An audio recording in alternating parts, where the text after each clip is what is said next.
Hi everyone, my name is Mackenzie Tucker and my speech will be over food banks. I have a quick question. How many of y'all have ever noticed a food shortage because of the pandemic? While many of us do notice these shortages in our local grocery stores, the pandemic has also affected the supply and distribution of food for food banks across the country. There has also been a significant increase in the amount of people relying on the food banks and their services. I believe that it is really important to inform and educate society regarding the issues that the pandemic brings to the food banks. One of the cities that has been greatly affected has seen a significant increase in their numbers is Missoula, Montana. Their increase went from 8,723 in 2019 to 21,626 in 2020. The number of individuals is higher. Their amount is 32,422, and their household amount is 11,317. Today, I would like to share with you the problems facing food banks. The shortage in volunteers, limited amounts of food, and the lack of places to distribute the food to has affected the food distribution and food banks across the country. To begin with it is important to discuss the effects of shortages and volunteers that resulted from the pandemic. To run basically anything, but for my speech, to run a food bank, you would need donations and volunteers to run it. If there's not volunteers, then there's no way to keep the food banks open. The pandemic has really affected the amount of volunteers. Before the pandemic, food banks were pretty much a place of fellowship and a place where everyone got together, and even sometimes the volunteers would counsel the people that were in there.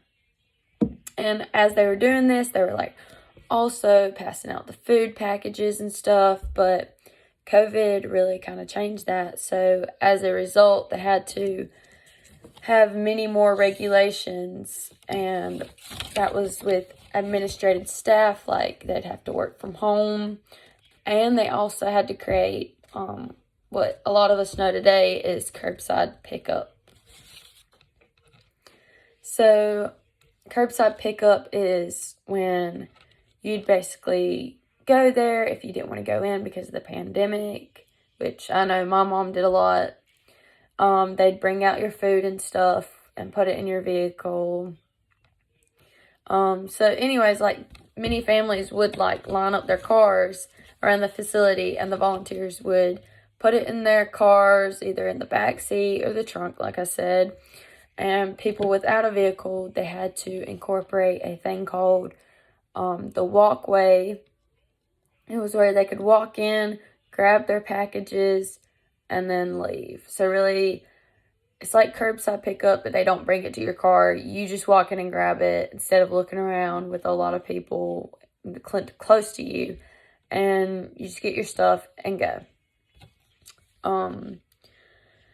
Another reason volunteers were low was COVID.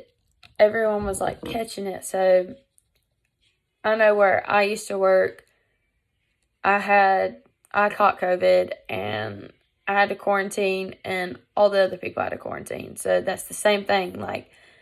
If you're volunteering for something and you get it, not only you have to quarantine, but everyone around you has to quarantine. So that was another reason why it was so low, was because everyone was getting quarantined.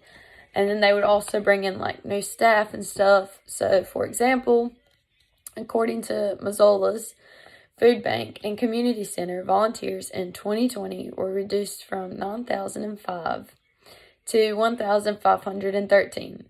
So it was pretty much a significant decrease. Not only were the numbers of volunteers affected from COVID-19, the amount of food also affected many grocery stores and distribution centers participated in a process known as food recovery.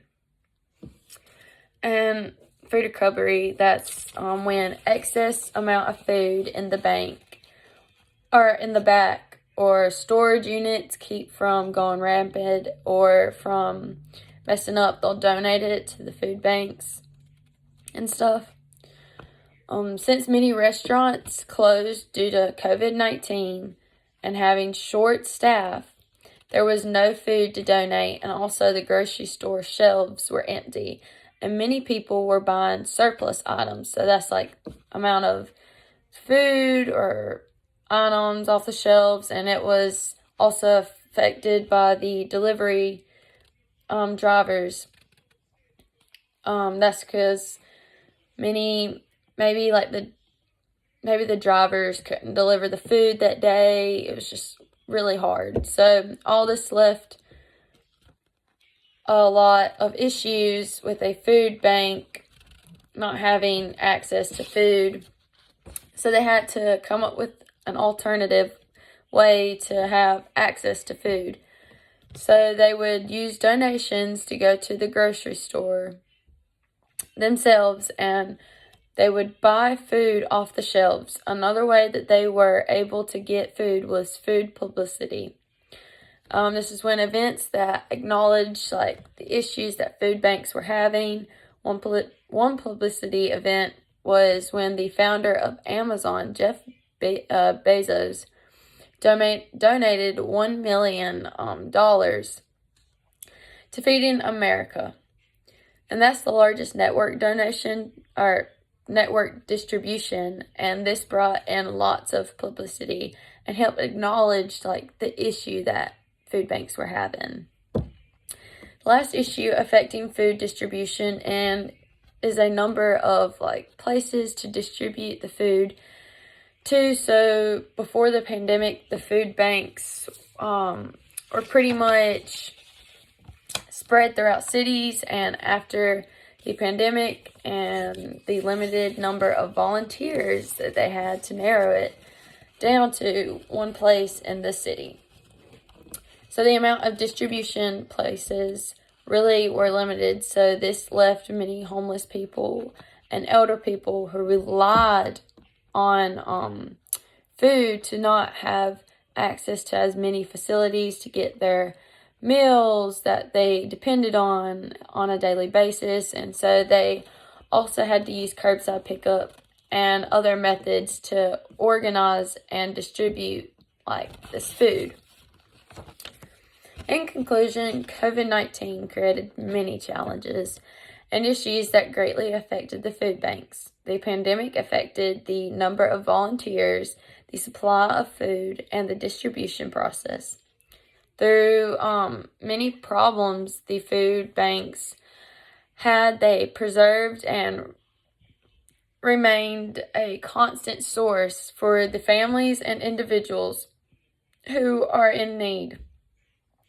I believe that it is important to recognize the changes that have taken place within the food system. Food banks are always in need of donations and volunteers to keep their system running.